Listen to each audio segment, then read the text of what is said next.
नमस्कार दोस्तों, स्वागत है आप सभी का। आई होप पिछले सभी लेक्चर आपको अच्छे लगे हों। आपको कोई भी डाउट हो तो आप साथ के साथ एक पेपर पे नोट डाउन कर लीजिएगा, ताकि जब भी डाउट सेशन हो आपके साथ हमारे, तो आप इन डाउट्स के बारे में पूछ सकें। क्योंकि कई बार ऐसा होता है कि हमें अभी तो याद रहता है कि हमारा क्या डाउट है, बट पेपर पेन पे ना लिखने के कारण बहुत सी दिक्कत हो जाती है। तो इस वजह से आप ज़रूर से ऐसा करिए कि एक वाइट पेपर लेके बैठा करें जब भी आप मेरी वीडियो देख रहे हैं, और वहाँ पर उस वीडियो को कवर करें। तो साथ के साथ नोट डाउन करना कि आपको कहाँ पर क्या परेशानी आ रही है। वैसे तो मैं कोशिश करता हूँ कि अपनी वीडियो में पूरी चीज़ें आपको अच्छे से समझाऊँ।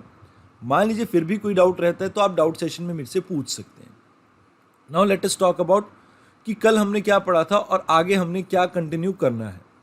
बात करें सबसे पहले तो हमने डीकम्पोजिशन के बारे में पढ़ा था।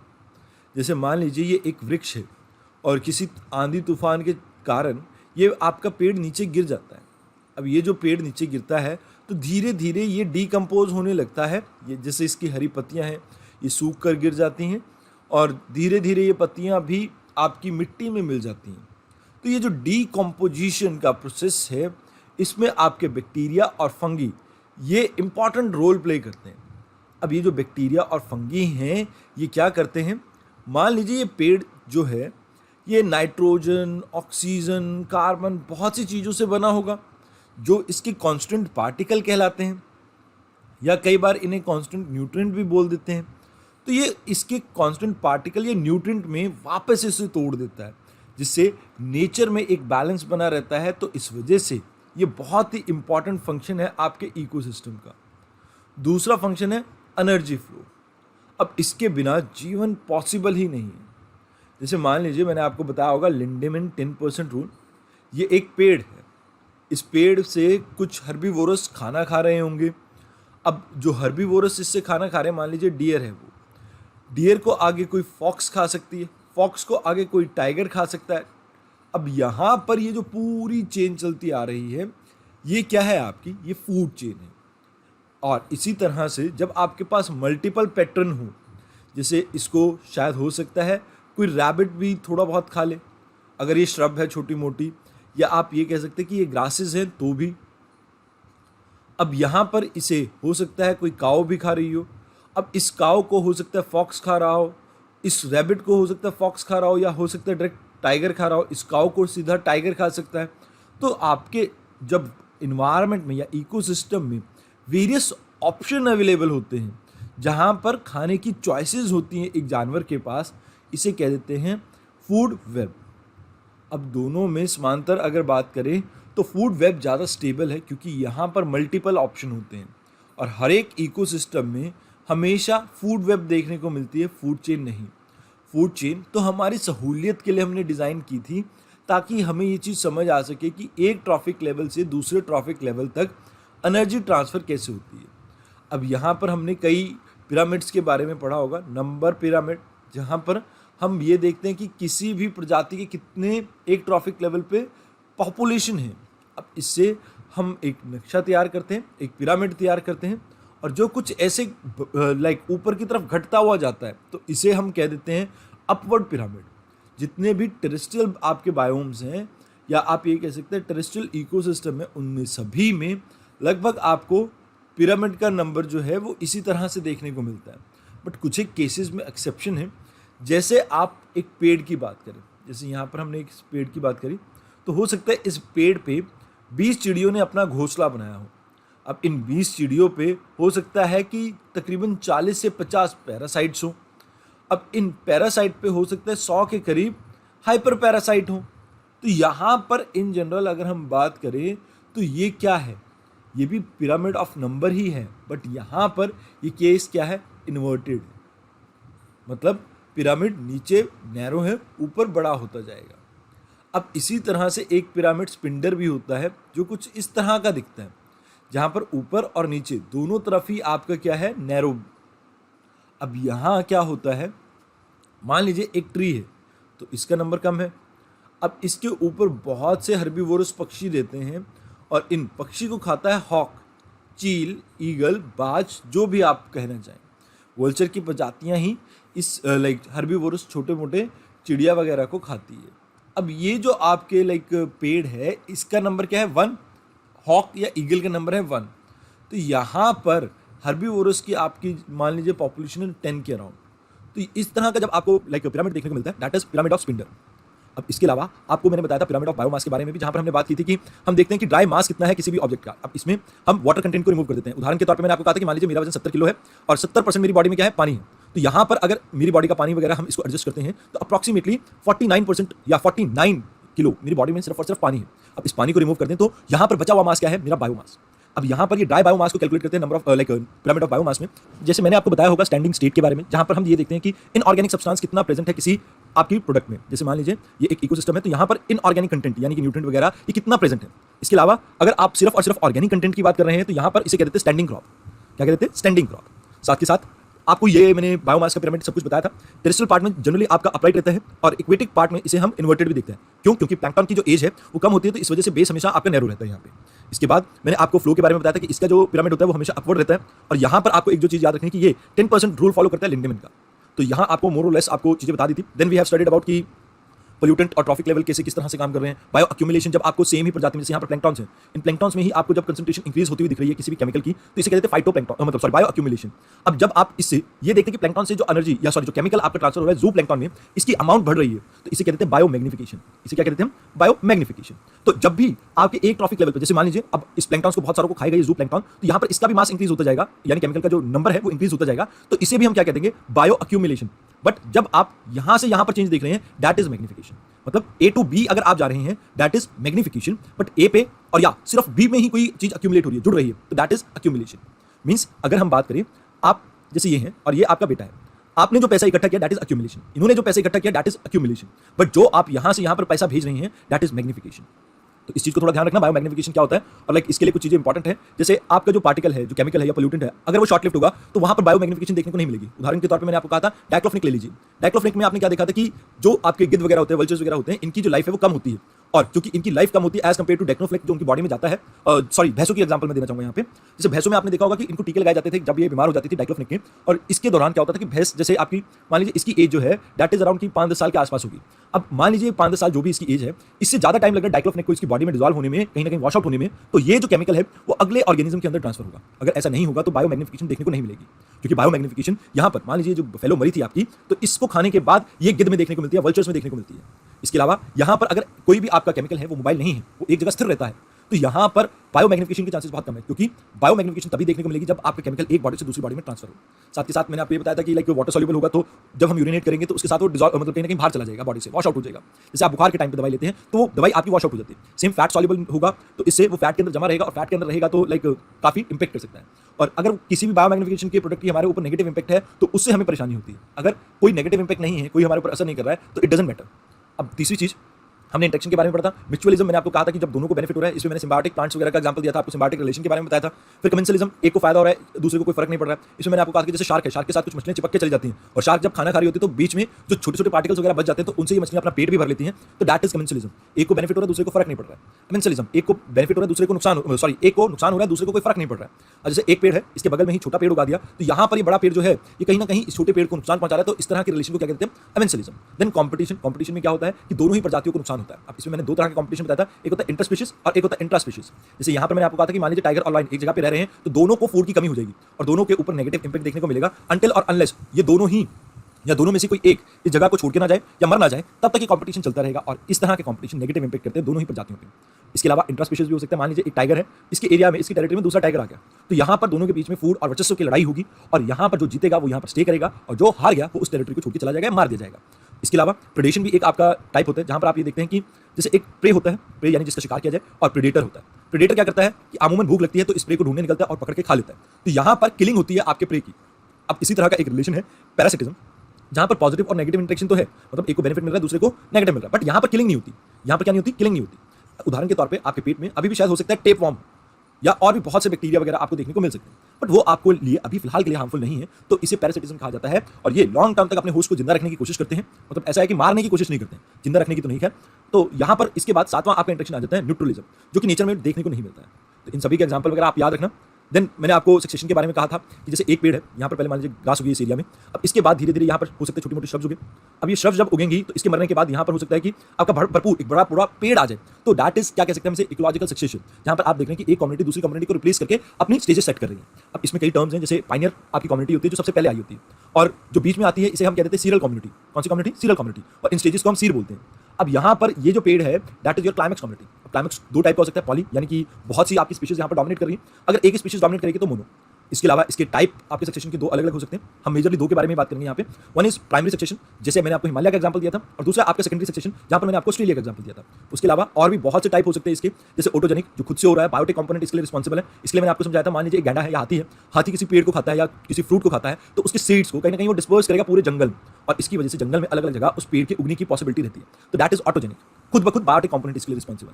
एक होता है allogenic. Allogenic means external force चाहिए इसके लिए, यानी कि यहाँ पर अगर हम बात करें, मान लीजिए आपने वसंत ऋतु के बारे में सुना होगा। वसंत ऋतु में आपके जो प्लांट्स वगैरह होते हैं इनसे पोलन निकलते हैं और वो विंड कैरी करते हैं, तो ये एक तरह का आपका एलोजेनिक हो गया। इसके अलावा जिराज, हाइड्राज और मेसिक मैंने आपको बताया था। जिराज मतलब बेयर रॉक, जहाँ पर पानी की कमी है। हाइड्राज मतलब जहाँ पर आपके पानी की अबंडेंस है, जैसे एक्वेटिक एरिया या आपका मैंग्रोव वाला पार्ट हो गया, तो यहाँ पर आप उसे देखते हैं। मेसिक मतलब जहाँ पर इंटरमीडिएट कंडीशंस हैं।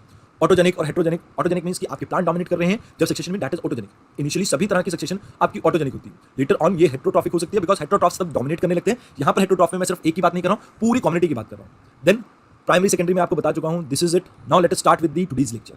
अब आज का पहला टॉपिक है दैट इज होमोस्टेसिस। अब इसको समझने के लिए जैसे आपके सामने तीन बाउल पड़े हैं, जैसे ये बाउल बहुत ज़्यादा गर्म है और ये बाउल बहुत ज़्यादा ठंडा है, तो इसके बीच में जो मीडियम पाथ है या ये कह सकते हैं मिडल पाथ, तो इसी कहते हैं हम होमोस्टेसिस। जैसे आपने बुद्धिज्म में पढ़ा है ना, तो सेम यहाँ पर भी इन्वायरमेंट में हम मिडल पाथ की तरफ जाते हैं, दैट इज होमोस्टेसिस, जहाँ पर एक ऑर्गेनिज्म के अंदर ये कैपेसिटी होती है कि वो अपने आप को सेल्फ रेगुलेट कर ले, अपनी बॉडी के अंदर इक्विलिब्रियम स्टैब्लिश कर ले। अब इसके लिए कई आपके रास्ते हो सकते हैं, जैसे एक रास्ता है रेगुलेशन। रेगुलेशन कैसे? जैसे मान लीजिए ये एक इंसान है, इसे बहुत ज़्यादा गर्मी लग रही है, तो ये क्या करेगा? इसको पसीना आएगा, स्वेट आएगा। स्वेट की वजह से इसकी बॉडी का टेम्परेचर जो है वो समान हो जाएगा, कहीं ना कहीं वो बराबर हो जाएगा, और इसके बाद ये पसीना आना बंद हो जाएगा। अब अगर मान लीजिए इसे बहुत ज़्यादा ठंड लग रही है तो क्या होगा? इसको शिवरिंग होगी, ठंड के बाद कंपकपी होगी, कंपकपी होने के बाद इसका बॉडी टेम्परेचर थोड़ा सा रेगुलेट हो जाएगा, कहीं ना कहीं उसको मेंटेन करने के लिए यहाँ पर ये दो तरह की प्रक्रिया को करता है। अब इसी तरह का एक एग्जाम्पल और भी है, जैसे आपको प्यास कब लगती है? आपको प्यास तब लगती है जब आपकी बॉडी में से वाटर कंटेंट कम होने लगता है। इसका पता आपको कैसे लगता है? जब आपकी बॉडी में सॉल्ट कंटेंट इंक्रीज होता है। सॉल्ट कंटेंट इंक्रीज होना ही ये कहीं ना कहीं आपकी बॉडी को ये अंदाजा या इंडिकेशन देता है कि आपकी बॉडी में अब पानी की कमी होगी, और इसी के बाद आपकी बॉडी पानी की डिमांड करती है। तो कहीं ना कहीं अगर हम रेगुलेशन की बात करें तो ये इक्विलिब्रियम स्टैब्लिश करने की कोशिश करता है, कहीं ना कहीं अपने आप को खुद से कोई बॉडी या आप कह सकते हैं ऑर्गेनिज्म सेल्फ रेगुलेट कर सकता है। अब ऐसा नहीं है कि अगर जैसे रेगुलेशन की बात करें ये सिर्फ आपको एक पर्सन या इंडिविजुअल के अंदर ही देखने को मिल रहा है, ये आपको इकोसिस्टम के अंदर भी देखने को मिल सकता है। उदाहरण के तौर पे मान लीजिए एक पाउंड है, आप लेक या पाउंड जिसको भी देखना चाहें इसमें, अब यहाँ पर आपकी जू प्लैंक्टॉन्स की पॉपुलेशन मान लीजिए एकदम से बढ़ जाती है। अब क्योंकि जू प्लैंक्टॉन की पॉपुलेशन बढ़ेगी तो इनको खाने को चीज चाहिए, अब खाने को इन्हें फाइटोप्लैंक्टॉन्स मिलेंगे, तो फाइटोप्लैंक्टॉन्स की जो कंजम्पशन लेवल है वो इंक्रीज हो जाएगा। अब इसकी वजह से जो आपकी फूड अवेलेबिलिटी है वो कम होती जाएगी। अब क्योंकि फूड अवेलेबिलिटी कम होती जाएगी तो यहाँ पर आपका जू प्लैंक्टॉन्स क्या करेंगे? भूखे मरना शुरू हो जाएंगे, और भूखे मरेंगे तो धीरे धीरे इनकी पॉपुलेशन क्या होगी? डिक्लाइन होगी। अब क्योंकि इनकी पॉपुलेशन डिक्लाइन होगी तो यहाँ से जो आपके फाइटो या फोटो प्लैंक्टॉन्स हैं उनकी पॉपुलेशन वापस ग्रो होने लगेगी, और यहाँ से अपने आप में जो आपका नेचर है वो अपने यहाँ पर रेगुलेट कर रहा है और इक्विलिब्रियम को स्टैब्लिश करने की कोशिश कर रहा है। ये एक तरह का आपका नेगेटिव फीडबैक साइकिल है, जहाँ पर आप ये देखते हैं कि लिमिटेड रिसोर्सेज के कारण नेचर अपने आप को रिस्ट्रिक्ट करने की कोशिश करता है। होमोस्टेटिक कैपेसिटी ऑफ इकोसिस्टम बहुत ही लिमिटेड होती है, ये चीज याद रखना। एक बार अगर ये कैपेसिटी आप ब्रीच कर देते हैं तो ओवरऑल आपका जो इन्वायरमेंट है वो डिग्रेड होता जाएगा। इसके बारे में भी हम बात करेंगे जब हम बायो कैपेसिटी वगैरह के बारे में जिक्र करेंगे। Now let us come to the second part, that is conformer. अब कन्फॉर्मर कौन से होते हैं? ये वो आपके ऑर्गेनिजम्स हैं जो अपने बॉडी का टेम्परेचर वगैरह खुद से रेगुलेट नहीं कर सकते। मेजॉरिटी आपके जो एनिमल्स हैं वो इसी कैटेगरी में आते हैं, साथ के साथ आपके जो प्लांट्स हैं वो भी इसी कैटेगरी में आते हैं। दोनों का ही मैं एक एक करके एग्जांपल दूंगा। जैसे मान लीजिए कन्फॉर्मर की अगर हम बात करें कि आसपास का टेम्परेचर अब ठीक नहीं है, ज़्यादा ठंड है या ज़्यादा गर्मी है, ये कन्फॉर्मर क्या करेंगे? उस एरिया से दूसरे एरिया में जाकर मतलब बैठना स्टार्ट कर देंगे। उदाहरण के तौर पे आपने क्रोकोडाइल देखा होगा, जब क्रोकोडाइल को बहुत ज़्यादा गर्मी लग रही होती है तो ये क्या करता है? ये जाकर एक पेड़ की छाया में ये पानी के अंदर छुप जाता है। अब जैसे ही ये बहुत ज़्यादा ठंड महसूस करता है तो ये धूप में आके अपना मुंह खोल के बैठा रहता है। तो इस तरह की जो आपके जो मूवमेंट है इस प्लांट की, या आप ये कह सकते सॉरी एनिमल की, क्रोकोडाइल की, दैट इज कन्फॉर्मर। अब इसी तरह की एक्टिविटी आपको पेड़ों में भी देखने को मिलती है। अमूमन आपने देखा होगा एक ठंडे इलाके में जो पेड़ होता है तो ये पत्तों से पहले मुरझाना स्टार्ट होता है, धीरे धीरे इसकी टहनियाँ और फिर अंत में इसकी रूट मुरझाती है। तो मतलब ये कहीं ना कहीं एक लंबा प्रोसेस है। जब भी आपका पेड़ इस तरह से मुरझाने की कोशिश करता है गर्मी या सर्दी के मौसम में, तो इसका मतलब ये है कि ये अपने आप को बचाने की कोशिश कर रहा है, क्योंकि यहाँ पर जब तक रूट इसकी चलती रहेंगी, यानी रूट वर्किंग है, फंक्शनल है, तब तक ये पेड़ बचा रहेगा। तो यहाँ पर लीव या पत्तों से फर्क नहीं पड़ता, बट रूट से पड़ता है। तो यहाँ इसी चीज को दर्शाती है ये आपकी conformer activity. Now suspending activities भी कुछ आपके ऐसे मेथड है जिसके थ्रू हम होमोस्टेसिस को कहीं ना कहीं अडॉप्ट करते हैं। अब सस्पेंडिंग एक्टिविटी में क्या क्या आता है? देखिए आपको पता होगा कि सर्दियों में आपको छिपकली नहीं दिखती, लिजर्ड्स। क्यों नहीं दिखती? बिकॉज ये भी बॉडी टेम्परेचर को रेगुलेट नहीं कर सकते हैं, और बहुत ज़्यादा जब ठंड हो जाती है तो ये हाइबरनेशन में चले जाते हैं। तो यहाँ पर कुछ एनिमल्स अपने मेटाबॉलिक एक्टिविटीज जैसे ब्रीदिंग एंड ऑल, इनको रेट ऑफ जैसे आपका रिप्रोडक्शन वगैरह सब कुछ इन चीज़ों को कंट्रोल कर लेती हैं ताकि वो हार्श पीरियड को निकाल सके। अब अगर कोई जो जानवर है वो सर्दियों में ऐसी चीज़ करे जैसे पोलार बियर करता है, जैसे छिपकली करती है, तो इसे कह देते हैं हाइबरनेशन। अगर कोई समर में करे तो कहते हैं इसे एस्टिवेशन। तो ये दोनों ही आपके इंपॉर्टेंट चीजें हैं जिसे आपको याद रखना है। इसके अलावा एक डायापॉज भी होता है जो आपको प्लैंक्टॉन्स वगैरह में देखने को मिलता है, जू प्लैंक्टॉन्स खासकर, या आप इसके अलावा कह सकते हो कि आपको ग्रासेस के केस में भी ये देखने को मिलता है। अब यहाँ पर क्या होता है कि यहाँ पर कोई पीरियड डिफाइन नहीं है समर और विंटर, जब तक जितना लंबा आपका हार्श पीरियड चलेगा। जैसे आपने देखा होगा कि अमूमन घास आपकी ग्रीन नहीं रहती, वो पीली हो जाती है धीरे धीरे जब आपकी बारिश का टाइम चला जाता है। जैसे सर्दियां स्टार्ट हुई और जब तक बारिश नहीं आएगी तब तक ये मुरझाई रहेंगी, आपकी ड्राई रहेंगी, और जैसे ही बारिश आएगी ये वापस लश ग्रीन हो जाती है।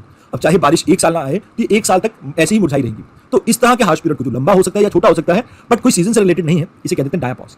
तो ये कुछ आपकी एक्टिविटीज मतलब ये वेज हैं जिसके थ्रू ये जितने भी ऑर्गेनिजम्स आपको देखने को मिलते हैं ये अपनी मेटाबॉलिक एक्टिविटीज को कंट्रोल करके कोशिश करते हैं कि ये इन्वायरमेंट के थ्रू अंदर एडजस्ट कर सकें। अब इसके बाद चौथा मेथड आता है आपका माइग्रेशन का। अब माइग्रेशन क्या है? माइग्रेशन अमूमन आपने देखा होगा कि बर्ड जो हैं ये, या कई बार आपके छोटे मोटे जानवर भी होते हैं, ये मूव करते हैं एक प्लेस से दूसरी प्लेस ये हार्श पीरियड को निकालने के लिए। जैसे साइबेरियन क्रेन, साइबेरिया में सर्दियों में बहुत ठंड पड़ती है, -40 डिग्री तक टेम्परेचर चला जाता है। अब यहाँ पर इस मौसम को अवॉइड करने के लिए साइबेरियन क्रेन इंडिया से होता हुआ आगे की तरफ अपनी यात्रा कंटिन्यू करता है। अब ये जो साइबेरियन क्रेन है या कोई भी है, ऐसा करता ही क्यों है? तो इसके लिए बायोलॉजी का एक प्रिंसिपल रिस्पॉन्सिबल है जिसमें यह कहा जाता है कि मान लीजिए कोई आपका एक पक्षी है, इस पक्षी का जो सरफेस एरिया है क्योंकि ये ज़्यादा है तो इसके अंदर जो हीट लॉसेस हैं वो ज़्यादा होंगे। अब इसके पास इतनी पर्याप्त एनर्जी नहीं बचती इसकी फूड सप्लाई के हिसाब से कि ये अपना बॉडी टेम्परेचर खुद से रेगुलेट कर सके। तो इस वजह से यहाँ पर ये कोशिश करता है कि उड़कर इस हार्श कंडीशन के टाइम पे दूसरी जगह पर चला जाए। तो इस चीज़ को थोड़ा ध्यान में रखना क्योंकि इनका बॉडी डिजाइन इस तरह का है कि हीट लॉसेस ज़्यादा होते हैं, एनर्जी सप्लाई इतनी है नहीं, तो इस वजह से ये यहाँ पर अपना बॉडी टेम्परेचर मेंटेन नहीं कर पाते और यहाँ से ये दूसरे एरिया की तरफ माइग्रेट करते हैं। अब इसी के साथ हम कुछ चीज़ों के बारे में और जान लेते हैं। देखिए कुछ इकोलॉजिकल प्रिंसिपल हैं जिनके बारे में आपको पता होना चाहिए। सबसे पहला है अडैप्टेशन। अडैप्टेशन में ये एक ऐसी प्रक्रिया को दर्शाता है या आपको बताता है जहां पर प्राणी अपने appearance, behaviour, structure, mode of life in सभी में चेंज लाने की कोशिश करता है या एक में भी ला सकता है अपनी जिंदगी बचाने के लिए।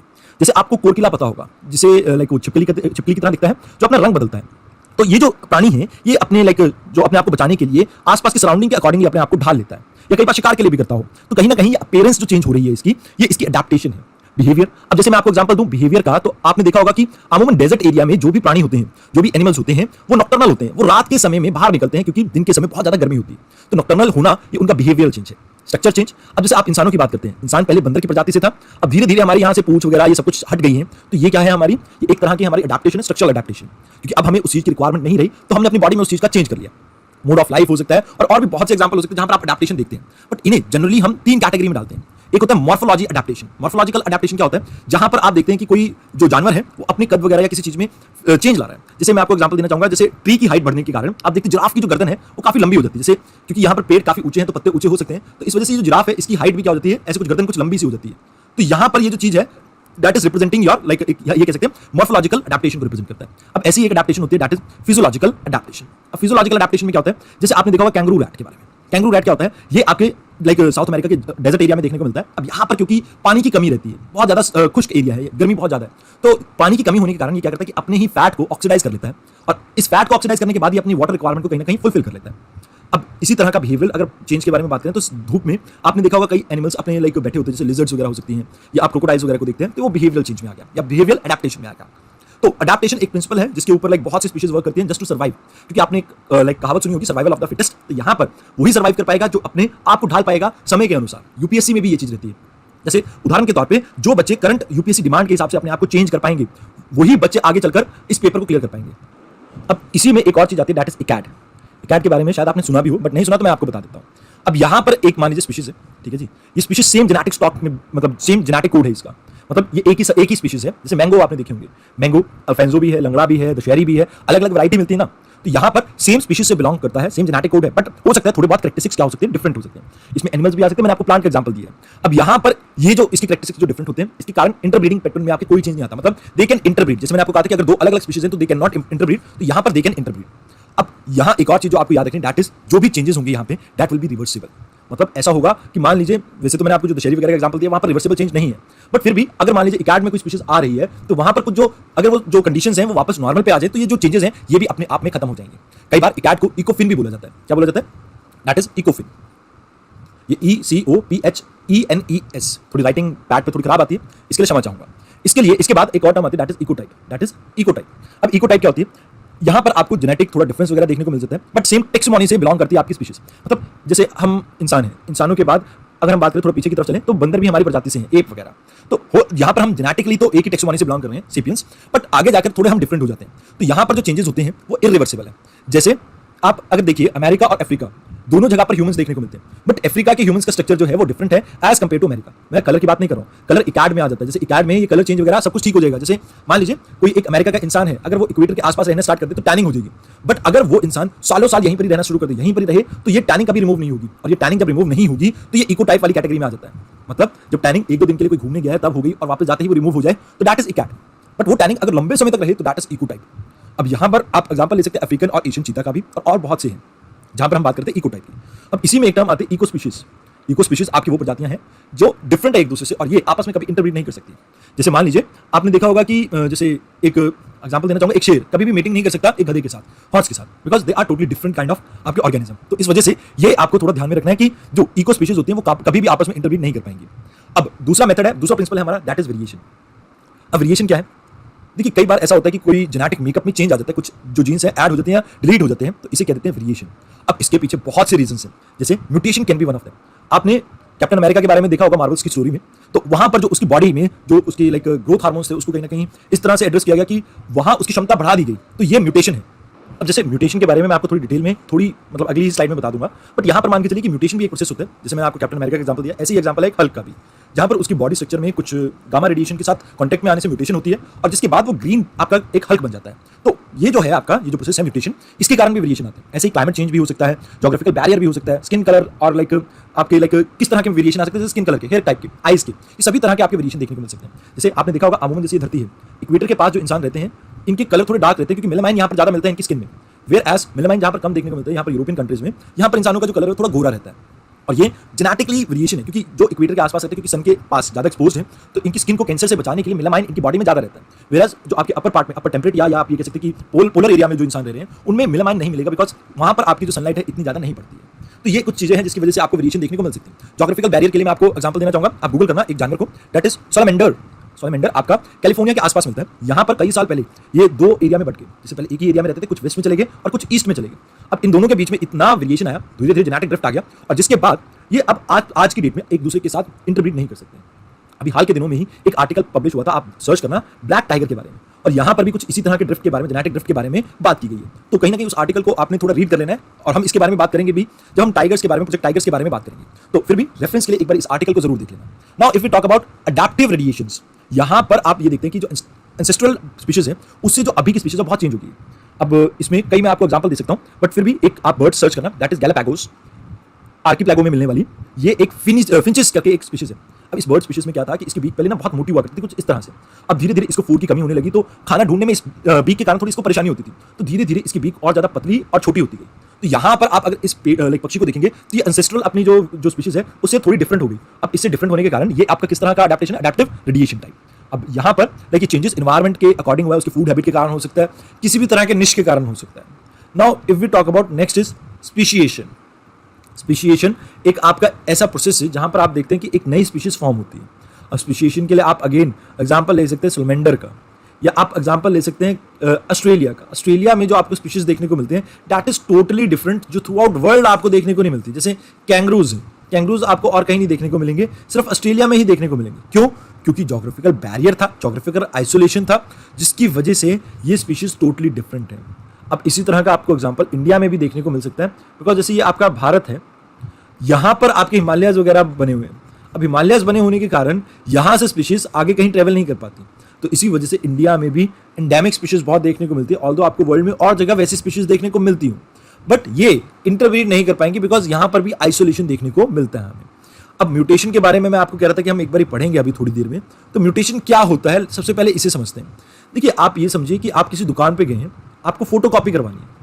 अब फोटो कॉपी करवाते हुए कुछ एरर आ जाता है उस मशीन में, और वहां पर कुछ एक एरिया, जैसे मान लीजिए यहाँ पर आप कुछ प्रिंट आउट करवा रहे थे तो ये एरिया थोड़ा हाइड हो गया, थोड़ा डार्क हो गया, काला हो गया। तो ये जो कॉपी करते हुए, जो डीएनए को रेप्लिकेट करते हुए प्रॉब्लम आई है, दैट इज म्यूटेशन। अब यहाँ पर इससे नए जीन्स पैदा होते हैं। जैसे आपने बायो की बुक पढ़ी हो लाइक 12th की, तो उसमें म्यूटेशन के बारे में कुछ बिटल के बारे में दे रखा है। इसके कलर में म्यूटेशन होता है, जिसकी वजह से जैसे मान लीजिए पहले ये रेड दिखती थी बीटल। बीटल वही जानवर है जिससे आप कई बार बचपन में फेल और पास, वो जो ट्रिक होती है कि भाई पेपर से पहले घबराहट होती है ना, और फिर कहते हैं फेल होऊंगा पास होऊंगा, और फूक मारते हैं, वो उड़ता है या नहीं उड़ता है उसके ऊपर डिपेंड करता है कि आप फेल होंगे या पास। कई ऐसे मिथ रखते हैं लोग, तो वो रेड कलर का होता है। मान लीजिए अब वो रेड की जगह ग्रीन कलर का हो जाए, तो कहीं ना कहीं ये जो कलर उसका चेंज हुआ, ग्रीन हुआ या येलो हुआ, कुछ भी हुआ, दैट इज म्यूटेशन। उसकी जीन की कॉपी करते हुए कुछ प्रॉब्लम आई है। जैसे उदाहरण के तौर पे मैं एग्जांपल देना चाहूंगा, ऋतिक रोशन। ऋतिक रोशन के हाथ में 6 उंगलियां हैं, मतलब 2 अंगूठे हैं। तो ये जो पॉसिबिलिटी है, ये due to error in the DNA copy. वहां पर डीएनए में को कॉपी करते हुए कुछ प्रॉब्लम हुई और उसकी वजह से वो चेंज देखने को मिल रही है। अब इसी तरह का एक प्रोसेस है नेचुरल सिलेक्शन का भी। नेचुरल सिलेक्शन क्या होता है? देखिए, ये डार्विन और आपके विलिस ने प्रपोज किया था। डार्विन एक साइंटिस्ट है, ठीक है जी, बायोलॉजिस्ट कह लीजिए आप, और विलिस, इन 2 पर्सन्स ने इसको प्रपोज किया था। और इसमें ये कहा गया था कि अडैप्ट जो स्पीशीज कर पाएगी वही आगे चलेगी, वही आगे ग्रो करेगी। जो आपको लाइक एक कॉन्सेप्ट था ना कि सर्वाइवल ऑफ द फिटेस्ट, तो वो यहीं से आया है, नेचुरल सिलेक्शन वाले प्रोसेस से। यहाँ पर इसमें यह कहा जाता है कि मान लीजिए जो आपके लाइक जो आप स्पीशीज के बारे में बात कर रहे हैं, जैसे मान लीजिए मैं बीटल के बारे में बात कर रहा था। यहाँ पे बीटल का अमूमन कलर आपका कुछ रेड कलर का होता है। अब रेड की जगह अगर ये ग्रीन हो जाए तो इससे क्या फर्क पड़ेगा? ये रेड वाली ज्यादा जिएंगी या ग्रीन वाली? तो मेरा कहना है ये ग्रीन वाली। अब ऐसा क्यों? नेचुरल सिलेक्शन यहाँ पर कैसे हो रहा है? देखिए, रेड वाली आपस में अगर जब हम बात करें, जैसे ये एक पत्ता है, इस पत्ते के ऊपर ये अगर रेड वाली चल रही है आपकी बीटल, तो ये ऊपर से ही इसके प्रेडेटर को दिख जाएगी। और ग्रीन वाली, क्योंकि पत्तों का कलर सेम है, तो इस वजह से दिखेगी नहीं। तो यहाँ पर रेड वाले की पॉपुलेशन कम होती जाएगी और ग्रीन वाले की धीरे धीरे बढ़ती जाएगी, क्योंकि स्टार्टिंग में तो रेड वाले की ज्यादा थी, बट ये कैमोफ्लेज कर गए अपने आप को, एक तरह से अपने आप को ढक गए अपने कलर वेरिएशन के कारण, जिसकी वजह से नेचुरल सिलेक्शन के प्रोसेस में इनको एक एडवांटेज मिली और ये सर्वाइव करेंगी। और ये क्योंकि ग्रीन कलर आपके रेड के ऊपर बहुत अलग से चमकेगा, तो यहाँ पर आपकी इस स्पीशीज की और ज्यादा डेथ होने लगेंगी। तो ये कुछ आपका नेचुरल सिलेक्शन का प्रोसेस है। अब ऐसा ही एक प्रोसेस होता है इवॉल्व। अब यहाँ पर क्या होता है? न्यू डार्विज्म भी कहा जाता है इसे। चार्ल्स डार्विन और अल्फ्रेड वेलेस ने इसे 1859 के आसपास प्रपोज किया था। अब यहाँ पर यह कहा जाता है कि एक species over a period of time इसमें चेंजेस आते हैं और वो उसके प्रेजेंट एनवायरनमेंट को सूटेबल होते हैं। तो इसी तरह से आपकी वेरियस स्पीशीज क्या करते हैं? इवॉल्व करती है over a period of time. अब इसका मैं उदाहरण देना चाहूंगा, जैसे ह्यूमन बीइंग थे हम पहले हमारी जो रीढ़ की हड्डी हुआ करती थी वो थोड़ी बेंड थी, क्योंकि हमारे को शिकार करना होता था तो भागने में हेल्प मिले। अब इसी तरह से अगर हम देखें, हमारे अंगूठों की पोजीशन वो सेम है मंकी की तरह, ताकि हम हथियार पकड़ सकें। तो ये over a period of time monkey और हम में जो लाइक या एप्स और हम में जो डिफरेंसेस आते रहे, हम कहीं ना कहीं और ज़्यादा इवॉल्व होते रहे विद टाइम, और वो नहीं हुए। तो ये इवॉल्व करने का जो प्रोसेस है, इसमें कई चीज़ें इन्वॉल्व होती हैं और इसमें वेरिएशन भी आ जाती है, आपकी अडेप्टेशन भी आ जाती है, और नेचुरल सिलेक्शन और म्यूटेशन भी। तो it's all goes with the evolve करने का प्रोसेस। अब इवॉल्व जैसे जैसे आपके प्राणी करते रहेंगे, तो इससे कहीं ना कहीं वो प्रेजेंट इन्वायरमेंट के अकॉर्डिंग अपने आप को ढाल पाएंगे। अब जो अपने आप को नहीं ढाल पाएंगे प्रेजेंट इन्वायरमेंट के हिसाब से, उनके लिए एक इकोलॉजिकल प्रिंसिपल है, दैट इज एक्सटिंक्शन। एक्सटिंक्शन मतलब खत्म, दुनिया से गायब। अब यहाँ पर रीजन कुछ भी हो सकता है, कुछ इन्वायरमेंटल चेंज हो सकते हैं या कुछ बायोलॉजिकल कॉम्पिटिशन हो सकता है। अब इन्वायरमेंटल चेंज के हिसाब से मैं अगर आपको बताना चाहूँ तो डायनासोर्स के बारे में आपने सुना होगा। ये डायनासोर्स आज से कई साल पहले यहाँ पर धरती पे देखे जाते थे, जुरासिक एरा में। अब यहाँ पर क्या होता था कि उस समय मौसम बड़ा ठंडा हुआ करता था, तो इनके लिए फिजिबल कंडीशन थी, बट क्योंकि मौसम इतना कंड्यूसिव नहीं रहा, ये अपने आप को इवॉल्व नहीं कर पाए, तो इस वजह से आज की डेट में ये नहीं दिखते। अब ऐसा ही कुछ बायोलॉजिकल कंपटीशन में भी देखने को मिलता है कि मान लीजिए 2 स्पीशीज है, दोनों का फूड निश सेम हो गया, तो यहाँ पर एक स्पीशीज दूसरी स्पीशीज को रिप्लेस कर सकती है। अब यहाँ जो स्पीशीज फास्ट पेस पे इवॉल्व नहीं कर पाती, सिर्फ वही आपकी एक्सटिंक्ट होती है। अभी हाल फिलहाल के दिनों में 6वां मास एक्सटिंक्शन चल रहा है। इस चीज़ को आप ध्यान में रखना कि 6वां आपका मास एक्सटिंक्शन अभी चल रहा है, एंड ये सिर्फ और सिर्फ एंथ्रोपोजेनिक एक्सटिंक्शन माना जा रहा है, क्योंकि इसके बारे में मैं आपको नेक्स्ट यूनिट में बताऊंगा। अभी थोड़े दिनों बाद आएगी नेक्स्ट यूनिट, कि अभी जो रेट है जिसके अकॉर्डिंगली ये एंथ्रोपोजेनिक एक्सटिंक्शन चल रहा है, दैट इज़ वेरी ह्यूज, और ये एक बड़ा कंसर्न है हमारी बायोडाइवर्सिटी की कंजर्वेशन के लिए।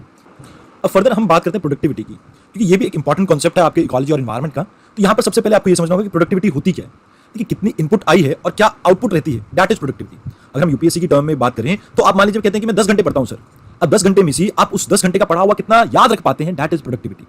अब यहाँ पर एक प्रोडक्टिविटी होती है, that is gross primary productivity. अब प्राइमरी वर्ड जुड़ गया है, तो यहाँ पर आपके ट्रीज प्लांट, इनमें जो ऑर्गेनिक मैटर प्रोड्यूस होता है उसको हम काउंट करेंगे। अब क्या होता है कि अमूमन आपने देखा होगा कि सनलाइट आती है, सनलाइट प्लांट के ऊपर गिरती है और धीरे धीरे ये प्लांट फूड बनाता है, अपने आप को ग्रो करता है। तो कितना आपका ऑर्गेनिक मैटर प्रोड्यूसर्स में फॉर्म हो रहा है, that is gross primary productivity. अब इसी में एक कॉन्सेप्ट आता है नेट प्राइमरी प्रोडक्टिविटी का। अब ग्रॉस में सी आप जितने भी लॉसेस हैं, चाहे रेस्पिरेशन हो चाहे मेटाबॉलिक एक्टिविटी के, इन सभी को आप माइनस कर देंगे तो इसके बाद जो बचता है that is net primary productivity. अब यहीं पर दूसरी चीज आती है दैट इज सेकेंडरी प्रोडक्टिविटी। अब सेकेंडरी प्रोडक्टिविटी में जो भी आपके हर्बीवोरस हैं, हेटेरोट्रॉप्स हैं, वो सभी आ जाएंगे। अब यहाँ क्या होता है कि ऑर्गेनिक मैटर उनमें कितना फॉर्म हो रहा है आफ्टर ईटिंग दीज प्लांट्स, इसे हम क्या कहते हैं, सेकेंडरी प्रोडक्टिविटी। अब ऐसे ही नेट सेकेंडरी प्रोडक्टिविटी का कॉन्सेप्ट है जिसमें हम सारे लॉसेस वगैरह को माइनस कर देते हैं। तो ये आपकी प्रोडक्टिविटी काफी इंपॉर्टेंट है, आपको पता होना चाहिए इसके बारे में, बिकॉज इसी के बेसिस पे हम ये देख पाते हैं कि एक लेवल से दूसरे लेवल तक एनर्जी कितनी ट्रांसफर हो रही है। तो ये आपके कहीं ना कहीं आपके इकोसिस्टम की एफिशिएंसी बताने के लिए प्रोडक्टिविटी जानना बहुत जरूरी हो जाता है हमारे लिए। आइए अब बात करते हैं बायोजियो केमिकल साइकिल्स की। अब यहां पर बायोजियो मतलब कि बायोटिक कंपोनेंट यानी लिविंग, और जियो मतलब कि आपकी अर्थ, इन दोनों में से जब आपके केमिकल्स ट्रेवल करते हैं तो इसे कहा जाता है बायोजियो केमिकल साइकिल्स। अब इसकी डेफिनेशन जो टेक्निकल है दैट इज दिस एलिमेंट्स और minerals nutrients are always in circular motion. अब ये कहीं ना कहीं जो न्यूट्रिएंट्स वगैरह जो आप देखते हैं ये मूव करते हैं हमेशा से ही एक सर्कुलर मोशन में, चाहे हम बात करें नॉन लिविंग कंपार्टमेंट है जो आपका इकोसिस्टम का उसमें भी, और लिविंग कंपार्टमेंट जो है आपका उसमें भी। एंड यहां से जो सर्कुलेशन आपको देखने को मिलती है इसी को कहा जाता है बायोजियो केमिकल साइकिल्स। अब ये आपको याद रखना है दो चीजों में, पहली इसमें कोई भी कंपोनेंट आपका लॉस नहीं होता, कभी गुम नहीं होता, कभी खत्म नहीं होता। आपने एक फिजिक्स का प्रिंसिपल पढ़ा होगा, मास can neither be created nor be destroyed. तो यहां पर एक बारी जो आपका पार्टिकल बन गया उसको कभी आप डिस्ट्रॉय नहीं कर सकते, वो कहीं ना कहीं किसी न किसी फॉर्म में जीवित रहेगा ही। उसके अलावा ये अपने आप को रिपीट करता रहेगा, रिसाइकिल करता रहेगा।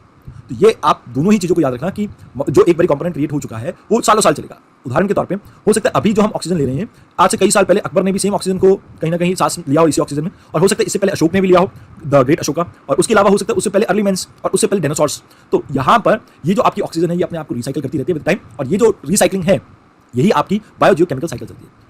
अब यहाँ पर ये स्टेबल रहती है और बैलेंस रहती है, और ये बायोटिक और एबायोटिक दोनों कंपार्टमेंट में मूव करते हैं। बैलेंस और स्टेबल कैसे? देखिए जब भी इसमें कोई वेरिएशन आएगा, जैसे उदाहरण के तौर पे अभी हाल के दिनों में कार्बन डाइऑक्साइड की जो साइकिल है इसमें, ये कार्बन साइकिल है, इसमें थोड़ी वेरिएशन देखने को मिल रही है, अनस्टेबिलिटी देखने को मिल रही है, तो इसकी वजह से आपकी ग्लोबल वार्मिंग जैसी प्रॉब्लम हो रही है। तो यहाँ पर अमूमन ये स्टेबल और बैलेंस रहते हैं अनटिल और अनलेस ह्यूमन इसमें इंटरवीन ना करें और इसमें कोई तबाही ना मचाए। अब उदाहरण जैसे मैंने आपको एग्जांपल दिया था ना ये कार्बन डाइऑक्साइड का, अब अगर हम फॉसिल फ्यूल बर्न ना करें, पेट्रोल, कोल, ये इन सभी चीजों का इस्तेमाल ना करें, तो कहीं ना कहीं जो एनवायरमेंट में कार्बन डाइऑक्साइड का एमिशन लेवल है वो कम रहेगा, और कम रहेगा तो धरती पे इतने बदलाव भी नहीं देखने को मिलेंगे जितने अभी देखने को मिल रहे हैं। जैसे क्लाइमेट के अंदर आप पढ़ेंगे कि रेनफॉल पैटर्न में चेंज आ रहा है, बहुत सी स्पीशीज मर रही हैं, आपके लाइक जो टेम्परेट एरिया वो और ज्यादा वार्म हो रहा है, ग्लेशियर पिघल रहे हैं। तो ये सभी चीजें किसका रिस्पॉन्स है? ये रिस्पॉन्स है बायोजियो केमिकल साइकिल में चेंज आने का। अगर ये साइकिल आपकी स्टेबल रहती तो कहीं ना कहीं आपकी जो इन्वायरमेंट है वो स्टेबल रहता, बैलेंस रहता। अब यहाँ पर ये जो आपके लाइक जो बायोजियो केमिकल साइकिल है ये डिपेंड करता है एनर्जी फ्लो के ऊपर, क्योंकि जब एक पेड़ को मान लीजिए एक जानवर खाएगा, जैसे मान लीजिए एक घास फूस थी, इसे रैबिट खा गया।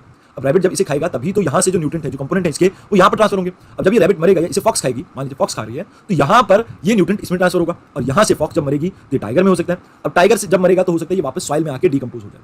तो in any scenario like this आप ये देखिए कि एनर्जी फ्लो के कारण ही आपका न्यूट्रिएंट सर्कुलर फैशन में मूव कर पाता है। अब ये इन्फ्लुएंस करता है कि किस हिसाब से आपके ऑर्गेनिजम्स रहते हैं, लाइक उनका क्या मेटाबॉलिक रेट है, कितने टाइम तक वो रहते हैं, क्या कॉम्प्लेक्सिटी है आपके इकोसिस्टम में, अब कितने टाइम तक वो रहते हैं लाइक लिव करते हैं, इसके ऊपर कैसे डिपेंड करता है। मान लीजिए हमारी एज 60 ईयर लाइफ एक्सपेक्टेंसी है, तो 60 साल जब तक हम रहेंगे इस धरती पे तो हम तब तक कार्बन को अब्जॉर्ब करेंगे, कहीं ना कहीं कार्बन को इंटेक करेंगे। अब जैसे ही हम मरेंगे उसके बाद हमारी बॉडी में से कार्बन वापस इन्वायरमेंट में रिलीज होना स्टार्ट होगा। इसी मेथड को कई बार कहा जाता है रेडियो कार्बन डेटिंग, जिसको कई बार अर्ली मैन के जो हमारे को हड्डियां फॉसिल्स वगैरह देखने को मिलते हैं उन अवशेषों को जांचने में मदद करती है, उनकी एज बताने में मदद करती है। तो ये कार्बन ही है जो हमारी बॉडी में सालों साल पड़ा रहता है। तो ये जो कार्बन है ये किसके ऊपर डिपेंड करता है, कितने समय तक हम रहते हैं, मेटाबॉलिक एक्टिविटी से किस तरह से डिपेंड करते हैं। मैंने आपको कहा था कि जो लॉसेस है वो वेरी करते हैं 3% से 35% तक, तो ये मेटाबॉलिक रेट जो है वो इसी चीज के ऊपर डिपेंड करेगा। साथ ही साथ आपको ये याद रखना है कि ये जो लाइक रिसाइकलिंग है इंडेफिनिट टाइम तक ये चलती रहेगी, again and again again and again. ये कहावत नहीं है ईट स्लीप रिपीट कुछ ऐसे करके, जिम रिपीट कुछ करके, तो उसी कहावत की तरह यहाँ पर भी आपको क्या देखने को मिल रहा है कि ये जो साइकिल है एक चेन है वो चलती रहेगी। अब ये जो एलिमेंट्स है मैंने आपको कहा कि बरसों से अर्थ के ऊपर जो पानी हम आज पी रहे हैं ये पता नहीं कब से है और कब तक रहेगा ये भी पता नहीं, मतलब ये सालों साल अपने आप को रिपीट कर सकता है। अब यहाँ पर आपको ये चीज याद रखनी है कि अल्टीमेटली अगर कुछ चीज लॉस भी होती है वो हीट की फॉर्म में होगी, हीट वापस उस चीज को जनरेट करने में सक्षम है। अब यहाँ पर पहली चीज जो हम देखेंगे that will be nutrient cycle. अब अगर बात कीजिए न्यूट्रिएंट साइकिल की तो आप इस डायग्राम को देखिए, यहाँ पर आपको इनपुट दिख रही है। इनपुट का मतलब यहाँ पर क्या है, देखिए ये जो सन है यहाँ पर ये रोशनी प्रोवाइड कर रहा है, इसकी 1% रोशनी को यूटिलाइज करते हैं ये पेड़। अब यहाँ पर इनके अंदर होता है फोटोसिंथेसिस का प्रोसेस जिसमें क्लोरोफिल हेल्प करता है, कार्बन डाइऑक्साइड को ऑब्जॉर्व करता है वो, और वो सनलाइट की मदद से इसमें बना देता है क्या C6H12O6। अब कैसे ये न्यूट्रिएंट आपके सर्कुलेट करते हैं आपस में, that is your nutrient cycle. इस मूवमेंट, अगर हम इस मूवमेंट के बारे में बात करें तो प्लांट, एनिमल और बैक टू इन्वायरमेंट, ये सभी इसके अलग अलग कंपार्टमेंट हैं। जैसे यहाँ पर ये लिविंग कंपार्टमेंट में, यहाँ पर कोई इंसान इस पेड़ के ऊपर लगे फल को खा रहा है तो ये भी लिविंग कंपार्टमेंट में है, तो ये प्लांट एनिमल में तो ट्रांसफर हो ही रहा है, बट साथ के साथ जब ये पेड़ कट के गिर जाएगा या ये इंसान मर जाएगा तो ये न्यूट्रिएंट वापस किसमें चले जाएंगे, माइक्रो ऑर्गेनिज्म के थ्रू सॉइल। तो ये सॉइल से किस तरह से एक दूसरे के अंदर सर्कुलेट हो रहे हैं, इसी प्रोसेस को न्यूट्रिएंट साइकिल कहा जाता है। अभी दो तरह की होती है, एक होती है perfect cycle. Perfect cycle means कि यहाँ पर आपका कोई भी कांस्टेंट पार्टिकल ज्यादा समय तक अलग नहीं रहता है, मतलब जनरली जो भी आपकी गैसियस साइकिल होगी वो परफेक्ट साइकिल होगी। यहाँ पर जो न्यूट्रिएंट साइकिल रहेगी वो शॉर्ट रहेगी, ज्यादा लंबी नहीं होगी। Whereas imperfect न्यूट्रिएंट साइकिल भी होती है जहां पर आपके न्यूट्रिएंट काफी समय तक लॉस्ट रहते हैं, गुम जाते हैं। उदाहरण के तौर पे मैं आपको बताना चाहूंगा, जैसे आपने सल्फाइड्स के बारे में सुना होगा, या सल्फर साइकिल के बारे में जब हम बात करेंगे तो ये ज्यादातर आपके प्रेसिपिटेट होकर सी फ्लोर पे जाते हैं। अब जैसे ही सी फ्लोर पे जाते हैं, जब तक ये सी फ्लोर अपलिफ्ट नहीं होगा या ह्यूमन एक्सट्रैक्शन यहाँ पर नहीं देखने को मिलेगी, ह्यूमन इस चीज को एक्सट्रैक्ट करके नहीं लाएगा, तब तक ये सी बेड पे ही पड़े रहेंगे। और यहाँ जब ये सी बेड के ऊपर पड़े हुए हैं तो इसकी वजह से आप ये देखेंगे कि काफी लंबे समय तक आपके इन्वायरमेंट में वापस एंटर नहीं करेंगे। और यही एक कारण है कि इसे कहा जाता है इम्परफेक्ट साइकिल। जितनी भी आपकी जो लाइक गैसियस साइकिल के अलावा जो साइकिल होती है वो सभी इम्परफेक्ट साइकिल में ही आती है। दैट इज सेडिमेंट्री साइकिल, जिसे कई बार हम कह देते हैं। अब गैसियस साइकिल जहां पर मेन रिजर्वायर आपका कहां पर एटमॉस्फेयर में। अब इसका मतलब ये नहीं है कि सिर्फ एटमॉस्फेयर में ही इनका रिजर्वायर है, मैं कह रहा हूं मेन या मेजर रिजर्वायर कहां पर है, एटमॉस्फेयर में, जैसे कार्बन डाइऑक्साइड या कार्बन भी कह सकते हैं आप। सेडिमेंट्री साइकिल्स में मेजर रिजर्वायर आपका कहां पर रहता है, अर्थ के सरफेस में यानी लिथोस्फेयर में, और यहां पर एटमॉस्फेयर और हाइड्रोस्फेयर दोनों में से किसी में भी हो सकता है। तो ये आपकी दो तरह की साइकिल है, सेडिमेंट्री साइकिल जो लिथोस्फेयर में देखने को मिलती है और गैसियस साइकिल आपको एटमॉस्फेयर और हाइड्रोस्फेयर में देखने को मिलती है। अब यहाँ पर हम सबसे पहले सबसे बेसिक साइकिल को समझने की कोशिश करते हैं। आपने अमूमन देखा होगा कि सन जब चमकता है तो यहाँ पर आपको एक प्रोसेस देखने को मिलता है, दैट इज इवेपोरेशन। अब ये इवेपोरेशन कैसे अलग है आपकी दिस बॉइलिंग से, तो इसे समझिए। देखिए इवेपोरेशन आपका किसी भी टेम्परेचर पे हो सकता है, चाहे वो 0 डिग्री सेल्सियस हो, 10 डिग्री सेल्सियस हो, 20 हो या 30, बस यहाँ पर रेट इसका वेरी कर सकता है। अब इवेपोरेशन 4 चीजों के ऊपर डिपेंड करती है। पहला, किसी एरिया के टेम्परेचर के ऊपर, क्योंकि जितना ज्यादा टेम्परेचर होगा उतनी ही ज्यादा इवेपोरेशन होगी। इसे समझाने के लिए मैं आपको एक प्लास्टिक बॉटल का एग्जांपल देना चाहूंगा। मान लीजिए ये प्लास्टिक बॉटल है, ऊपर तक भरी हुई है, इसमें 1 लीटर पानी है। अब इसे मैं किसी टेक्नोलॉजी के थ्रू हीट कर रहा हूं जिससे फट नहीं रही है, बस एक्सपैंड हो रही है। मान लीजिए कोई ऐसी टेक्नोलॉजी है मेरे पास। अब यहाँ पर जब ये एक्सपैंड होगी तो मैंने मान लीजिए इसे 2 लीटर की बॉटल बना दिया। अब इसमें आप पहले 1 लीटर पानी स्टोर कर रहे थे, अब 2 लीटर हो सकता है, और इसमें इस समय 1 लीटर पानी था, ऑलरेडी था। अब यहाँ पर इसकी जो लाइक कैपेसिटी है वो इंक्रीज हो चुकी है। तो इसका मतलब ये है कि जैसे ही हम किसी चीज को हीटअप करते हैं तो उसकी कैपेसिटी इंक्रीज हो सकती है। अब सेम तो आपकी एयर के साथ भी होती है। जब एयर हीटअप होती है, टेम्परेचर हाई होने का मतलब है हीटअप होगी। अब हीटअप होगी तो एयर एक्सपैंड करेगी। एयर जब एक्सपैंड करेगी तो इसकी वजह से आप देखेंगे कि इंटरमॉलिक्यूलर स्पीशीज आपकी इंक्रीज हो जाएंगी यहाँ पर एयर मॉलिक्यूल के बीच में। अब ऐसा होने पर आप देखेंगे कि जो आपकी एयर है वो ज्यादा ह्यूमिडिटी को स्टोर कर पाएगी अपने अंदर, यानी कि रेट ऑफ इवेपोरेशन आपका इंक्रीज हो जाएगा, बिकॉज कैरिंग कैपेसिटी कहीं ना कहीं उस एयर की इंक्रीज हो गई है। अब दूसरी चीज है जो आपकी विंड स्पीड है, इसके ऊपर भी आपकी इवेपोरेशन डिपेंड करती है। देखिए गर्मियों में भी आपके घर में मोपिंग होती होगी, फर्श पे पोछा लगता होगा, कई बार आपने खुद ने भी लगाया होगा, हो जाता है कई बार जब मम्मी बीमार हो या बहन बीमार हो तो करना ही पड़ता है। तो जब आप पोछा लगाते हैं सर्दी और गर्मी में, दोनों में फर्क क्या है? देखिए गर्मी में तो टेम्परेचर ज्यादा है तो आपको इवेपोरेशन देखने को मिलती है, बट सर्दियों में भी पोछा सूखता कैसे है, इसमें मैं आपको बताना चाहूंगा कि जो फैन आप चलाते हैं, तो फैन से हवा की स्पीड चेंज हुई, हवा की स्पीड चेंज हुई तो उससे वो जो पंखा चलने से वो जो आपका एरिया है वो सूख गया, साफ हो गया। अब देखिए इसी तरह से आपको एक और एग्जांपल देना चाहूंगा। सर्दियों में कई बार हम कपड़े सुखाते हैं। अब सर्दियों में जब कपड़े सुखाते हैं तो जब हवा चल रही होती है उस दिन तो कपड़े अच्छे से सूख जाते हैं, पर जिस दिन हवा नहीं चल रही होती है उस दिन कपड़े सूखने में दिक्कत होती है। तो इससे हमें ये पता लगता है कि विंड की स्पीड पे भी आपकी इवेपोरेशन डिपेंड कर सकती है। अब हो सकता है कईयों के दिमाग में डाउट आ रहा हो कि ऐसा कैसे। देखिए एक चीज समझिए, आपने एक इनर्शिया का प्रिंसिपल सुना होगा, आपके लाइक 9th या 10th क्लास के एनसीईआरटी में था, 4th चैप्टर के अंदर, 9th क्लास की साइंस के एनसीईआरटी में, आई गेस सीबीएसई बोर्ड में तो 9th में था, बाकी आप अपने हिसाब से देख लेना। अब यहाँ पर एक चीज कही गई थी, एक बॉडी अगर मोशन में है तो वो मोशन में रहती है अनटिल और अनलेस कोई चीज उसे रोके ना। और इसी में एक और चीज कही गई थी, एक बॉडी रेस्ट में रहती है तब तक जब तक कोई दूसरी चीज उसे आके हिलाए ना। अब मान लीजिए ये कपड़ा था, इस कपड़े के ऊपर आपकी हवा आके टकराती है तो ये कपड़ा हिलेगा। अब हिलेगा तो वो जो आपके वाटर पार्टिकल है वो रेस्ट पे है और ये कपड़ा मूवमेंट में आ चुका है, तो इसकी वजह से ये वाटर पार्टिकल आपके ग्रेविटी के कारण उस जगह से ड्रॉप होने नीचे गिरने स्टार्ट होंगे। तो ये एक कारण है जिसकी वजह से आपको ये देखने को मिलता है। Same goes with the like आपके फ्लोर के ऊपर भी वो जो पार्टिकल है वो मूव करने लगते हैं, क्योंकि लैंड स्टिल है और आपके पार्टिकल मूव कर रहे हैं उस फ्लोर के ऊपर बिकॉज ऑफ विंड। तो इसी की वजह से आप देखेंगे कि ये फ्लोर के ऊपर से भी पोछे को सुखा देता है। तो there can be other reasons also, but one of the reasons is this. अब इसके अलावा सरफेस एरिया भी बहुत मैटर करता है। अब आप में से कुछ लोग होंगे जो अपनी फैमिली से दूर रह रहे होंगे। अब जो आप अपनी फैमिली से दूर रह रहे हैं उनके लिए मैं एक चीज बताना चाहूंगा। देखिए आपने कई बार कपड़े धोए होंगे, जब आप क्लोथ को धोते हो, कपड़ों को धोते हैं तो आप उनको फैला के सुखाते हैं कुछ इस तरह से। अब जब आप इसे फैला के कुछ इस तरह से सुखा रहे हैं तो यहाँ पर क्या हो रहा है, इसका आप सरफेस एरिया बढ़ा रहे हैं। इसका जब सरफेस एरिया बढ़ता है तो कपड़ा जल्दी सूखता है, रादर देन उसे लाइक मरोड़ के वहीं पर ऐसे ही छोड़ दिया तो उसके बदले में। अब इसको आपको समझना हो तो आप एक एग्जांपल ले सकते हैं। आप एक ग्लास पानी लीजिए, उस ग्लास पानी को आप सड़क पे फेंक दीजिए। अब वहां पर आप देखेंगे कि सड़क पे ये पानी जल्दी ही सूख जाएगा। अब सेम ग्लास पानी लीजिए, आप उसे धूप में बाहर रख दीजिए। अब उस ग्लास को चाहे आप एक दिन पूरा रख दें, मेरे को नहीं लगता वो पूरा ग्लास एक दिन में इवेपोरेट हो पाएगा, बिकॉज सरफेस एरिया का फर्क है। सरफेस एरिया बढ़ेगा तो कहीं ना कहीं आपका जो पानी है वो जल्दी ही इवेपोरेट होगा। तो इस चीज को ध्यान में रखना। अब तीसरी चीज, सॉरी यहाँ पर अब चौथी चीज के बारे में भी बात कर लेते हैं, इवेपोरेशन जिसके ऊपर डिपेंड करती है, दैट इज ह्यूमिडिटी। अब ह्यूमिडिटी में क्या होता है? देखिए ह्यूमिडिटी को आप कुछ इस तरह से लगा सकते हैं। एक पर्सन है जिसका नाम है राम। राम को इसके फ्रेंड ने अपनी बर्थडे पार्टी में लेट बुलाया। इस पर्सन का नाम है श्याम। अब राम ने शाम को लेट बुलाया तो इसने डिनर कर लिया था और अब ये पार्टी में जाना तो जाता बिकॉज इसका बेस्ट फ्रेंड है, क्योंकि इसने पार्टी लेट डिसाइड करी तो इसने खाना खा लिया था, लेकिन फिर भी सामाजिक कारणों से ये इसकी पार्टी में चला जाता है कि चलो ठीक है पार्टी में जाना चाहिए। अब इसने राम ने खाना ऊपर तक बहुत अच्छे से ठूस के भरा हुआ था, बिकॉज इसके घर पे बना हुआ था कुछ अच्छा सा खाने को, जैसे शाही पनीर हो सकता है, मटर पनीर हो सकता है, इसकी कोई फेवरेट डिश हो सकती है। अब क्योंकि इसने खाना बहुत अच्छे से खा रखा था तो ये अगर शाम की पार्टी में कुछ भी खाएगा तो इसको वॉमिट आ सकती है। तो कुछ इसी तरह से आपकी ह्यूमिडिटी भी वर्क करती है। अगर मान लीजिए अगर रिलेटिव ह्यूमिडिटी आपकी कितनी है 100%, तो इससे क्या होगा कि जो आपकी रिलेटिव ह्यूमिडिटी 100% होने का मतलब है कि हवा में जितनी नमी होनी चाहिए थी वो पहले से ही पर्याप्त मात्रा में है, तो ह्यूमिडिटी अब ज्यादा होने के कारण आपकी एयर अब वाटर वेपर को अब्सॉर्ब नहीं करेगी।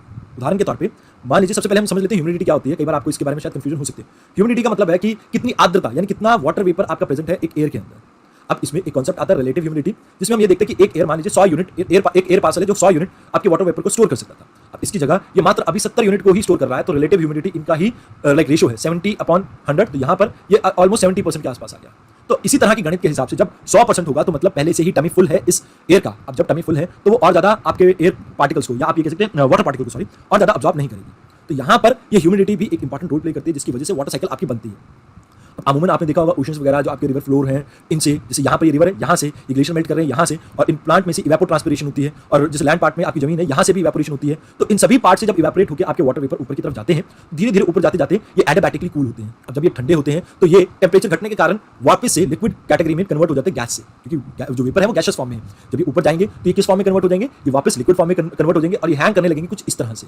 अब ये तब तक हैंग करेंगे जब तक ग्रेविटी इतनी ज्यादा ना हो जाए कि इन्हें नीचे की तरफ खींचे ना। अब जब ये ग्रेविटी के कारण नीचे आते हैं तो इसी को कहते हैं हम प्रेसिपिटेशन। अब ये प्रेसिपिटेशन अलग अलग फॉर्म की हो सकती है, जैसे अगर माउंटेन की बात करें तो यहाँ पर ये बर्फ की फॉर्म में हो सकती है, वेयर एज प्लेन एरिया में ये रेन की फॉर्म में हो सकती है, कुछ टेम्परेट एरिया में ये फॉग की फॉर्म में हो सकती है। तो ये किसी भी फॉर्म में हो सकती है डिपेंडिंग अपॉन क्या टेम्परेचर है। इसके बारे में आपको ज्योग्राफी के लेक्चर में बहुत अच्छे से भी समझाया होगा कि जैसे आपके जो ड्यू पॉइंट क्या होता है, आपका ये चीज़ आपने अगर नहीं पता है तो आप अपनी नोटबुक में नोट कर लेना, मैं आपको जब डाउट सेशन होगा तब बता भी दूंगा। बट मैं ये मान के चल रहा हूँ कि आपने ज्योग्राफी में इसे पढ़ा है, तो इस वजह से मैं इसे यहाँ पर अवॉइड कर रहा हूँ। तो जैसे ड्यू पॉइंट हो गया, या आपका किस टेम्परेचर पे कब किस तरह की रेनफॉल होगी, जैसे ब्रीजलिंग क्या किसे कहते हैं, आपकी ये फ्रॉस्ट क्या होता है, ये सभी चीज़ें आपको पता होनी चाहिए, क्योंकि ये आपकी वाटर साइकिल का पार्ट ही है। अब यहाँ पर वाटर साइकिल का तो काम हुआ खत्म। नेक्स्ट इंपॉर्टेंट साइकिल आज का last topic, that is carbon cycle. इसके बाद हमारे 1-2 साइकिल्स और बचे हैं और थोड़े बहुत टॉपिक और होंगे इसमें, बाकी आपकी फर्स्ट यूनिट लगभग अगली क्लास में खत्म हो जाएगी। तो अब अगर हम बात करें कार्बन साइकिल की, तो 71% जो कार्बन है वो हमें और ओशंस के अंदर मिलता है, मतलब ओशंस इसका सबसे बड़ा रिजर्वायर है, और इसी वजह से कार्बोनिक एसिड फॉर्म होता है आपके ओशंस में भी, और जो लाइक आपकी बहुत सी एक्टिविटीज में हेल्प भी करता है। बट ज्यादा अमाउंट में अगर ऑक्सीजन डिजॉल्व होता, कार्बन डाइऑक्साइड डिजॉल्व होगा आपके ओशंस में, तो इसकी वजह से एसिडिक जो नेचर है आपके ओशन का, ओशन एसिडिफिकेशन जो कॉन्सेप्ट है वो इंक्रीज होगा, ओशन एसिडिफिकेशन इंक्रीज होगा, तो इसकी वजह से बहुत से प्राणियों को, लिविंग क्रिएचर्स को नुकसान पहुंच सकता है। तो इस चीज को आपको याद रखना है। अब 71% तो ओशन में है, अगर एटमॉस्फेयर में बात करें तो ये लेस देन 1% है। आपको पता होगा 410 ppm मिलते हैं हमें पार्ट पर मिलियन इसके एटमॉस्फेयर के अंदर, तो ये इतनी कम क्वांटिटी में है, यानी 0.4% के आसपास है। तो अगर ये 1% हो जाता तो ग्लोबल लेवल पे तबाही मच जाएगी। तो ये लेस देन 1% है आपके एटमॉस्फेयर में, और बाकी बचा हुआ आपका सॉइल के अंदर है, फॉसिल फ्यूल की फॉर्म में या किसी भी फॉर्म में हो सकता है। अब यहाँ पर आपको याद रखना है कि आपकी कार्बन साइकिल 2 तरह की होती है। एक होती है जहाँ पर आप ये देखते हैं कि ये शॉर्ट टर्म में अपने आप को वापस रिवाइव कर लेते हैं कार्बन, और दूसरा होता है जहाँ पर आपका कार्बन लॉन्ग टर्म तक एनवायरमेंट में देखने को नहीं मिलता है। तो दोनों ही केसेस के बारे में हम पढ़ेंगे। अब जो डीकंपोजर्स है ये इंपॉर्टेंट रोल प्ले करते हैं, बिकॉज यही है जो ऑर्गेनिक मैटर को फॉसिल फ्यूल में कन्वर्ट करते हैं, और यहीं से आपका जो कार्बन है वो लंबे समय तक एटमॉस्फेयर से बाहर रह पाता है। आइए एक बार शॉर्ट टर्म साइकिल को समझते हैं। जैसे आप यहाँ पर एक पेड़ को देखिए, इस पेड़ के साथ फोटोसिंथेसिस आपका जुड़ा हुआ है। फोटोसिंथेसिस क्या करता है? फोटोसिंथेसिस आपको ऑक्सीजन प्रोवाइड करता है। ऑक्सीजन जो आपको प्रोवाइड करता है, ये इस ऑक्सीजन को अमूमन आप कार्बन डाइऑक्साइड में कन्वर्ट कर देते हैं through the process of respiration. अब जब आप इसे कार्बन डाइऑक्साइड में कन्वर्ट कर देते हैं तो वापस ये प्लांट अब्जॉर्ब करता है इसको, और जब प्लांट इसको वापस अब्जॉर्ब करता है तो इस तरह से ये एक शॉर्ट लिव्ड साइकिल क्रिएट कर देता है आपके कार्बन की। यहाँ पर ये ज़्यादा समय तक नहीं रहेगी। अब ये जो कार्बन है वापस आपस में चेंज होती रहती है। अब यहाँ पर दूसरी साइकिल के बारे में बात करते हैं, that is long term cycle. Long term cycle को अगर मेरे को आपको समझाना हो तो कुछ इस तरह से वर्क करेगी। जैसे मान लीजिए पेड़, अब ये पेड़ किसी लैंडस्लाइड के कारण जमीन के नीचे धंस गया। अब over a period of time ये पेड़ धीरे धीरे कन्वर्ट होगा किसके अंदर? फॉसिल्स के अंदर। अब ये फॉसिल्स, अब जैसे आपको पता होगा कार्बोनिफॉरस फेज जो था उसमें हमारे अर्थ का मेजॉरिटी कोल बना है, तो ये कार्बोनिफॉरस फेज जो है इसी में जो कोल बना है आज की डेट में हम यूज कर रहे हैं। तो ये कितने लंबे समय तक आपके कार्बन को स्टोर करके रखा हुआ था। तो ये जितने भी आपको कार्बन डाइऑक्साइड या कार्बोनेट्स या बाइकार्बोनेट्स मिलते हैं, ये रिवर्स के थ्रू भी आपके ओशंस वगैरह में जाते हैं, वहां पर भी लंबे समय तक के लिए अब्जॉर्ब होकर वहां पर रह सकते हैं। हमारी बॉडी में जो मिलता है वो भी इसी तरह से मूव करता है। अब आप सोच रहे होंगे कि यहाँ पर कार्बन कहाँ? तो जो आप ग्लूकोज बनाते हैं C6H12O6, ये भी तो हाइड्रोकार्बन है ना, और ये हाइड्रोकार्बन से स्टोर होते हैं आपके प्लांट्स के अंदर लंबे समय तक, और इसी से वो प्लांट आपका काफी समय तक इसको स्टोर करके रख सकता है, जब वो लिविंग है तब भी, और जब मरने के बाद फॉसिल में कन्वर्ट होता है तब भी। और दोनों ही केसेस में ये एक लॉन्ग टर्म साइकिल रहेगा। अब कार्बन साइकिल को समझाने के लिए आप इस डायग्राम को देखिए। जैसे सनलाइट है, सनलाइट से आपके जो प्लांट्स हैं ये क्या कर रहे हैं? फोटोसिंथेसिस परफॉर्म कर रहे हैं। फोटोसिंथेसिस परफॉर्म करके ये बना रहे हैं ग्लूकोज C6H12O6। अब इस ग्लूकोज को आपकी गाय खा सकती है, आपकी भैंस खा सकती है, या कोई भी जानवर खा सकता है जो हर्बीवोरस हो, या इंसान भी खा सकता है। अब जब ये इसे खाएगा तो कुछ कार्बन यहाँ से भी ट्रांसफर हो रहा है। दूसरी चीज, रेस्पिरेशन के थ्रू भी हम यहाँ से निकलने वाली ऑक्सीजन को यूटिलाइज करते हैं। हमने जो खाना खाया है यानी कार्बन डाइऑक्साइड, मतलब जो कार्बोहाइड्रेट्स अब्जॉर्ब किए हैं, तो अब वो डीकंपोजिशन के थ्रू हमारी बॉडी के अंदर ये किस में कन्वर्ट होंगे? कार्बन डाइऑक्साइड में। अब जब ये कार्बन डाइऑक्साइड में कन्वर्ट होंगे तो ये फॉर्म करेंगे एक शॉर्ट साइकिल।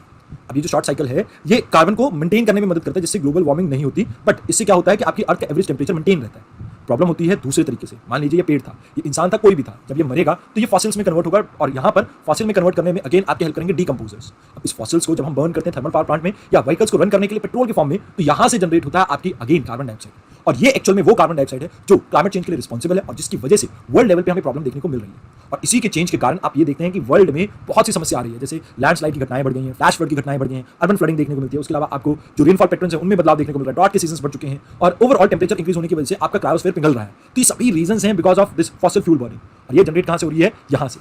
और इसके ऊपर ही रोक लगाने की जरूरत है, इसी को मैनेज करने की जरूरत है हमें। अगर हम इसे मैनेज कर पाएंगे तो कहीं ना कहीं हम क्लाइमेट चेंज को भी रोक पाएंगे। और अगर आप इस तरह की एक्टिविटीज को, यानी इस तरह के साइकिल्स को जानते हैं, तो आपको पता होगा कि यूपीएससी ने कार्बन के सोर्सेज के बारे में पहले भी एक बार क्वेश्चन पूछा हुआ है, जहां पर एक सिंपल सा सवाल पूछा था आपसे, इनमें से कौन सी एक्टिविटी ऐसी है जो कार्बन डाइऑक्साइड ऐड करेंगे आपके एटमॉस्फेयर में। उदाहरण के तौर पर वहां पर आपको एग्जांपल दे रखे थे, लाइक ऑप्शंस दे रखे थे, एक कार्बन डाइऑक्साइड जो फोटोसिंथेसिस, पहला फोटोसिंथेसिस था, वोल्केनिक इरप्शन था, रेस्पिरेशन था, और एक ऑप्शन और था। तो यहां पर मैं आपको बताना चाहूंगा कि लाइक फोटोसिंथेसिस से कार्बन डाइऑक्साइड ऐड नहीं होती। 2014-15 का ये क्वेश्चन एक बार देख लेना। तो बाकी सभी एक्टिविटी से, वोल्केनिक एक्टिविटी हो या रेस्पिरेशन हो या आपका एक और जो भी था, उसके कारण आप ये देखेंगे कि कार्बन डाइऑक्साइड एटमॉस्फेयर में ऐड होती है। तो इसकी इन टोटल आंसर ये तीनों ही ऑप्शन थे। अब ये क्वेश्चन इंपॉर्टेंट इसलिए कि आपको ये पता रहे कि किस तरह से न्यूटन साइकिल के बारे में यूपीएससी आपसे सवाल कर सकता है। तो आज के लेक्चर में तो इतना ही। कल के लेक्चर में हम फर्दर कंटिन्यू करेंगे टॉपिक्स को, जैसे नाइट्रोजन साइकिल के बारे में पढ़ेंगे, फास्फोरस साइकिल के बारे में पढ़ेंगे, सल्फर साइकिल के बारे में पढ़ेंगे, और वेरियस बायोम्स के बारे में मैं आपको समझाऊंगा। इसके बारे में मैं आपको इन डेप्थ डिटेल में समझाऊंगा। हो सकता है कि कल का पूरा लेक्चर इसमें निकल जाए, और फिर हल्का सा छोटा सा पार्ट बचता है, दैट इज बायोस्फीयर। और इसके बाद हमारी फर्स्ट यूनिट कंप्लीट हो जाएगी। मोर और लेस कल की हमारी क्लास